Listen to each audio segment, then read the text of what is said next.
Hey, Rachel here. It is late June, and because of the construction schedule on this property, I basically just got the garden put in the ground back there behind me. That's not great for me, but I figured as a silver lining, I could use it as a chance to share how I'm accommodating this late start and give some tips and tricks for anybody else that's facing the same problem. Why is a late start a problem or a challenge? Two reasons. The first is germination. Your spring crops, like lettuce or broccoli, radish, peas, generally speaking, are all going to optimally germinate at a soil temperature of around 60 to 75 Fahrenheit or 15 to 20 degrees Celsius. And right now, here in late June, we have had temperatures in the 90s for at least a month. And the soil is reaching a temperature as it warms up with that hot sun beating down on it, where those crops just won't effectively germinate. The second challenge is bolting. Once we start going above 85 to 90 degrees Fahrenheit, crops like cilantro or basil, lettuces, spinach will all start to bolt and turn bitter. And things like broccoli will go straight to open flowers and you don't get any florets. Again, we've had these temperatures for almost a month now, and as a result, even if I could get those crops to germinate or if I started them inside and transplanted them out, they would quickly bolt, go to flower, set seed, taste bad, and effectively I would get no yield, making it kind of pointless. For this reason, I usually start the garden way earlier. I'll show you a view here of my annual task planner, and you can see the spring and summer crop items are at the top of this. And if I zoom in and show you where I am in the year, you can see that I am effectively past the point when I should have done all of them. To make matters worse, while I did start my summer transplants on time, you can see these green check marks, right? I started things, I was planning on putting them in the garden. I then had a fungus gnat infestation that wiped out most of my transplants, effectively nullifying all of that work. With all of that, I had to figure out what to do about it, and as a result, for your hopefully helpful viewing pleasure, are my 7 suggestions for how to recover if you have a late start in the garden, including some specific varieties and crop suggestions. First, if like me, your main problem is simply that the space where you're going to garden isn't ready, you can find other places to plant. I created a small temporary garden bed outside the silt fence and outside of our active construction zone, and I did use that to grow a small amount of salad greens. I later planted a larger bed next to it where I put in my onion sets. My potatoes went into grow bags this year, as did my sweet potatoes, and those are camping out behind my garage. Next year they'll go in the garden properly in their beds, but for this year, totally fine using those bags. The next 6 options apply even if you have no place else to possibly put your garden. The first, least disruptive option is to choose different varieties of the kinds of crops you normally would grow anyway. As an example, for me, salad greens. I eat a lot of salads, and I normally grow a wide variety of greens, including spinach, arugula, multiple lettuces, mustards, things like that, some kale, and those would all bolt if I tried to grow them now. I did a few of them in that little temporary bed, but for the main garden, I went with chard. Chard is a great option if you can start your garden late. It does not get bitter and it does not bolt. It's a biennial, so it won't set seed until next year. Consequently, it'll grow right through the heat of the summer. I wanted some variety, and I did choose a rainbow variety of chard for that reason. I also mixed in a ruby red variety of chard to get that nice deep veining on the leaves because I just like the look of that. It's only one green, but at least I get some color and visual variety in my salads. The next big change I made was in my tomato varieties. I had planned to plant a bunch of paste varieties to can, and I had to kind of change this up. I'm going to show you a chart here of different tomato heirloom varieties. I've ranked them from longest maturity to shortest. This is the days to maturity listed for that variety, and they're color-coded by the fruit color. And you'll see there's a pretty big range here, everything from 50 days all the way up to 90 for some of your big heirloom slicer types. The thing to remember with tomatoes, the days to maturity that are listed for a plant like a tomato that is typically transplanted and not directly seeded, is that those days to maturity is from transplant. In the case of tomatoes, if you're like me and you have a big garden and you simply can't afford to buy them all as transplants and you got to start from seed, you need to add about 7 days for germination and then another, call it 4 or 5 weeks for them to size up to transplant size. When I took the fact that my second wave of replacement tomatoes came after the fungus gnat disaster in late May, and I add in the days to germination, the transplant sizing up time, and the days to maturity, I've updated the chart here to show for all of these different varieties what would be the expected date when I could actually harvest something. And you can see that my typical paste types, which would be Amish paste, Roma, and San Marzano, they're not going to hit maturity and final harvest until late September. A late September maturity would be super risky for me. I typically have my first frost in the fall is typically mid-October. That can vary, and my almost certainly frost-free window ends on September 30th. Tomatoes will die if there is a frost, and if my crops have not hit maturity and I have not harvested before the first killing frost, I'm going to lose all of them. Second reason here is that tomatoes really don't set fruit well once your nighttime temperatures dip below 50. And that also happens right around end of September here, early October. Further complicating things, day length. And this is an important thing to bear in mind as you're doing a late garden. It's typically not a problem if you start things in the spring because your day lengths are getting longer when you plant in the spring.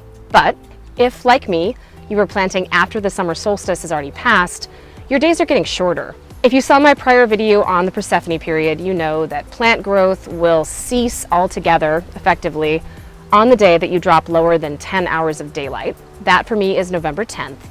But importantly, it doesn't just fall off a cliff. The growth slows down gradually and it gets slower and slower and slower until it stops for me on November 10th.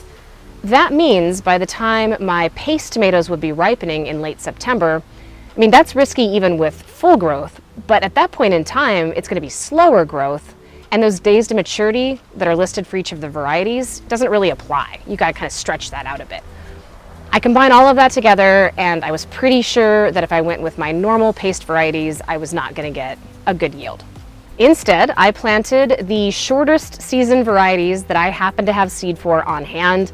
For me, that included Fireworks, Orange Russolini, Tigerella, Black Prince, and Azoichka. Those are not paste types, and that does mean they have more water in the fruit, but for me, really all that means if I want to make and can some tomato paste is that I have to cook them down longer to get that water out. Given that these varieties will mature 2 to 3 weeks sooner, it was a much better trade-off for me to go with a certain crop and just cook it a little bit longer on the stove. If, like me, you need some short season tomato varieties, first, feel free to use this chart. I listed a bunch, including ones I don't personally have seeds for. Second, you can search online for Russian heirloom varieties of tomatoes. There are a number of heirloom tomatoes that were originally bred and produced in Russia. They tend to have much shorter maturity dates, and they tend to be cold tolerant, meaning even if you stretch into the fall where you've got colder nights, you really should still get a decent crop out of them. My third tip is to go to Tomato Fest. It's a website. I have no affiliation. I just really like them. They have an entire collection of different tomatoes that they have pulled together that are all short season varieties. That is a great place to start if you're looking for ideas. All right, moving to our third recovery option of our 7. This is to plant something where what I would say, one is enough. Meaning, if you have something like a squash or a cucumber or fresh beans, those are really high yielding plants that you can harvest multiple times. And in that case, even if you plant late and even if the fall comes a little too soon and you don't get as much growing time with them, you're still going to get a decent yield and they're still worth growing. That's the first type. The second category of one is enough would be something where you want to save seeds. And if, like me, you do grow heirloom types and you try and save your seeds, you could intentionally plant arugula and lettuce and things like that, knowing that they're going to bolt and knowing that they're going to set seed. If your seed inventory is getting a little old and you could potentially getting lower germination rates, just use this year as the chance to plant stuff, intentionally let it bolt, be very thoughtful about the seed saving, and get yourself some fresh stock. In a similar vein with tomatoes, if it's an heirloom type, even if you get through the year and you're getting close to your frost date and maybe you get 1 or 2 ripe tomatoes off that plant, even if that's not a good enough yield if you were growing it for the fruit, that's enough seeds. So you could just have those 1 or 2 fruits and save the seeds from the tomatoes, and next year you will have fresh stock of seeds and good germination rates. Fourth option for recovery, kind of in a similar vein, think of this as an opportunity to experiment with kind of why not crops. If you are not going to have time to grow the things that you want to grow anyway, this is a great low opportunity cost situation where you might as well give something a shot. Think of produce from the grocery store where you save the seeds. They might not be true to type, you might get something weird, but you know what? You might as well go ahead and experiment with it. Other examples would be volunteers that come up in the garden. Just let them grow, see what you get. Or something like a sample of free seeds that came with a previous order. All good options to put in the ground and just experiment and see what you get. You're not relying on the yield anyway, so you might as well just see if you can get something interesting out of it. Options 5 and 6 on this list are both about long-term investments in the garden. Option 5, think of this as an opportunity to support your local beneficial insect population. If you already have extra space in the garden because what you wanted to grow won't get there in time, plant extra things that will support either pollinators or insects that are beneficial in other ways, like parasitic wasps that will take out pests for you. You could plant sweet alyssum or something like borage. You can plant cilantro or dill, things in that family, and let them flower. You could plant buckwheat, clover, echinacea, all kinds of things that will result in a boost to your beneficial insect population. Better populations of these insects will pay dividends in the long run, and this is a really great use of the area if you're already not going to need the space for the crops that you normally grow. Option 6, also a long-term investment play, is about improving your soil health. There's a lot of different ways that you can plant this space and boost the health of your soil in the long run. There are some classic official kind of cover crop mixes like peas and oats that will boost the nitrogen in your soil and the organic content. You can plant something like tillage radish to break up the soil. You could plant mustard to help fumigate the soil. Or you could get a little fancier and very permaculture and plant dynamic accumulators like yarrow or comfrey. These are plants that will mine specific nutrients out of the soil, and you can chop them up and let them compost in place to make those nutrients available at the surface level where your plants are later going to grow. For my part, I did this with some of my beds. So the ones that were supposed to have the onions, the potatoes, and the sweet potatoes are vacant because I grew all of that stuff someplace else. I planted those beds out to alfalfa. The alfalfa will protect the soil from erosion. It will hopefully discourage weed growth once it gets going in there. It will prevent solarization of the soil. It does fix atmospheric nitrogen and will boost my soil's nitrogen content. They also have deep, deep tap roots, and when I terminate the crop and those roots rot in the ground, they will improve the organic content as well. And because it is fast growing, it'll produce a lot of biomass that I can use to boost my compost pile and get it off to a better start. All of this will pay dividends next year when I have healthier, happier soil and an extra start on my compost. Last, but certainly not least, focus on the fall garden. I feel like this is a season that gets forgotten, and it's easy to get discouraged and say, oh, it's too late to do any of my spring crops. Your spring crops are the same thing as your fall crops.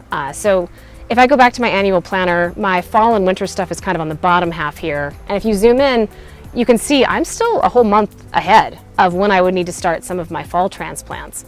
I've got all kinds of time to go in. I can still get broccoli and kale and arugula and all of those things that I love. It is not too late, and it is not too late for you either.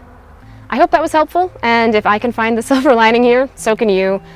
You might be starting late, but the important thing is just to start. And as long as you're growing something, you are coming out ahead. Do not give up. Do not get discouraged. Try any of these 7 tips or all 7 of these tips, and I think that you will find that you can have a great growing season.